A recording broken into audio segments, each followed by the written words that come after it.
Psoriasis एक ऐसी बीमारी है जो आपको लाइफस्टाइल मॉडिफिकेशंस के साथ एक अच्छे ट्रीटमेंट की हेल्प से ही ठीक करनी पड़ती है, लेकिन उसके साथ कुछ ऐसे इंपॉर्टेंट मिनरल्स एंड विटामिन्स की ज़रूरत पड़ती है जो हमारी सोरासिस की रिकवरी को हेल्प करते हैं बूस्ट करने के लिए। आप इसका सप्लीमेंटेशन करके अपने सोरासिस की रिकवरी को बढ़ा सकते हैं। हेलो एंड नमस्कार एवरीवन। वेल, सोरासिस एक ऐसी बीमारी है जो आपको लाइफस्टाइल मॉडिफिकेशंस के साथ एक अच्छे ट्रीटमेंट की हेल्प से ही ठीक करनी पड़ती है।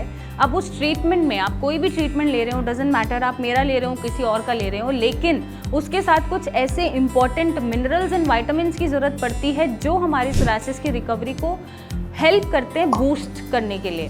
तो सबसे पहले जो विटामिन है वो है विटामिन डी। अब विटामिन डी का फंक्शन क्या होता है ये समझने की ज़रूरत है। विटामिन डी आपकी बॉडी में कैल्शियम और फास्फोरस को एब्जॉर्ब कराने में हेल्प करता है। नंबर 2, जितने भी इम्यून रिस्पॉन्सेज हैं हमारे वो विटामिन डी की वजह से ही होते हैं। अगर विटामिन डी लो है तो इम्यूनिटी लो है। इम्यूनिटी को हाई करने के लिए या बैलेंस आउट करने के लिए हम विटामिन डी का यूज़ करते हैं। तो ये जो जितने भी हमारे इम्यून रिस्पॉन्सेज हैं या जितने भी हम इन्फेक्शन से लड़ रहे हैं, इन सारे इन्फेक्शंस में विटामिन डी हेल्प करता है कि हम अच्छी तरीके से लड़ें और हमारी इम्यून रिस्पॉन्सेज स्ट्रांगली उसको एक्ट कर सके और अच्छे से रिस्पॉन्ड कर सके किसी भी इन्फेक्शन या बीमारी के अगेंस्ट। वेल, नंबर 3 जो इसका फंक्शन है वो कोई भी इन्फ्लेमेशन को रोकने में हेल्प करता है। अगर बॉडी में किसी भी तरह की इन्फ्लेमेशन है तो विटामिन डी हेल्प करेगा कि वो इन्फ्लेमेशन को सबसाइड कर दे। इतने सारे वाइटल रोल ये प्ले करता है और ऐसे में अगर विटामिन डी आपका कम होता है तो आपकी रिकवरी स्लो हो जाती है या बीमारी बढ़ती रहती है, चाहे आप जितना अच्छा ट्रीटमेंट ले रहे हो। तो इसके लिए आप अपने डॉक्टर से कंसल्ट करें। उन्होंने ये टेस्ट नहीं कराए हैं तो आप अपना विटामिन डी का टेस्ट कराएं और अगर वो बिलो रेंज मिलता है तो आप सप्लीमेंटेशन से इसको पूरा कर सकते हैं। सप्लीमेंटेशन एलोपैथिक मेडिकेशन का पार्ट नहीं होता है, ये सप्लीमेंट्स हैं जो आप डाइट से नहीं पूरा कर पा रहे हैं वो आप सप्लीमेंट्स के तौर पे पूरा करते हैं। जैसे धूप सेकना भी एक सप्लीमेंट है, ये ऑल्टरनेट सप्लीमेंट है, इससे भी आपको विटामिन डी मिलता है। और अगर आप सप्लीमेंट ओरली लेते हैं वो भी विटामिन डी की पूर्ति करेगा। आप रैकेटॉल के नैनो ड्रॉप्स ले सकते हैं, बहुत ज़्यादा ही लो है, बॉर्डर लाइन से भी बहुत ज़्यादा लो है, तो आप इंजेक्शंस भी ले सकते हैं, इसमें कोई प्रॉब्लम नहीं होती है, हम भी पर्सनली लेते हैं।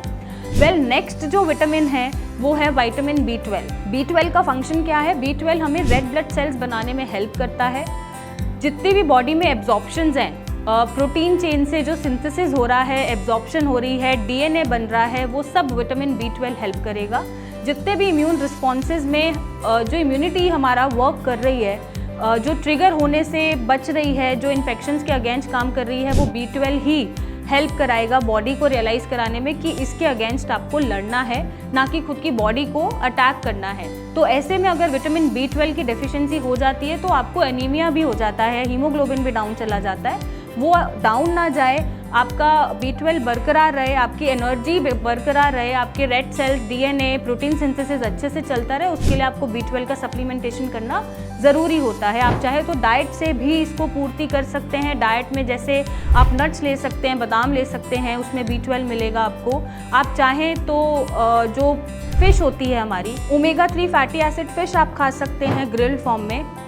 आप चाहें तो इसका सप्लीमेंटेशन टैबलेट या इंजेक्शन फॉर्म में भी ले सकते हैं, क्योंकि अगर ये सप्लीमेंटेशन आप प्रॉपर तरीके से नहीं करेंगे और आप डेफिशिएंट हैं तो बॉडी में वीकनेस, मसल एक भी बनेगा और आपकी रिकवरी सोरासिस में बहुत स्लो हो जाएगी, क्योंकि रेड ब्लड सेल्स और डीएनए सेल्स और अदर जो टिश्यूज़ और सेल्स हैं जो B12 की हेल्प से रिपेयर हो रहे हैं या बन रहे हैं वो रिपेयर नहीं हो पाएंगे। नेक्स्ट जो मिनरल है वो है आयरन।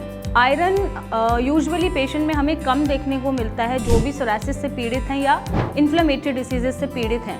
अगर आपका हीमोग्लोबिन बिलो रेंज जाता है तो आपको फॉलिक एसिड का सप्लीमेंटेशन करना चाहिए, नहीं तो आप अनार, अंजीर, चुकंदर खा के अपना आयरन बढ़ा सकते हैं। और मेक श्योर कि आयरन का प्रॉपर अमाउंट में होना ज़रूरी है, क्योंकि कम आयरन होने से आपकी बॉडी में खुजली बढ़ती है, ड्राइनेस बढ़ती है, फटीग आप फील करते हैं, चक्कर आपको आते हैं, पैरों में दर्द बनेगा और आपकी डिसीज़ की रिकवरी स्लो हो जाएगी, क्योंकि हमारे red blood cells sufficient amount में नहीं बन रहे हैं और हमारा हीमोग्लोबिन सफिशेंट अमाउंट में हमारी बॉडी में नहीं जा रहा है।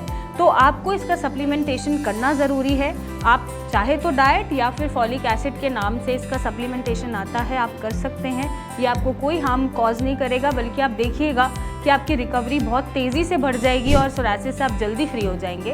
तो आप चाहें तो इनका टेस्ट करा सकते हैं, ब्लड टेस्ट अगर आपने नहीं कराया है या आपके डॉक्टर ने नहीं कराया है। और अगर विटामिन डी, B12, आयरन आपको लो मिलता है तो आप इसको सप्लीमेंटेशन करके अपने सोरासिस की रिकवरी को बढ़ा सकते हैं। और अगर सोरासिस की रिकवरी नहीं हो रही है तो आप मेरे पास आ सकते हैं, मेरी टीम से बात कर सकते हैं और इसका एक सही इलाज पा सकते हैं। So thank you and take care.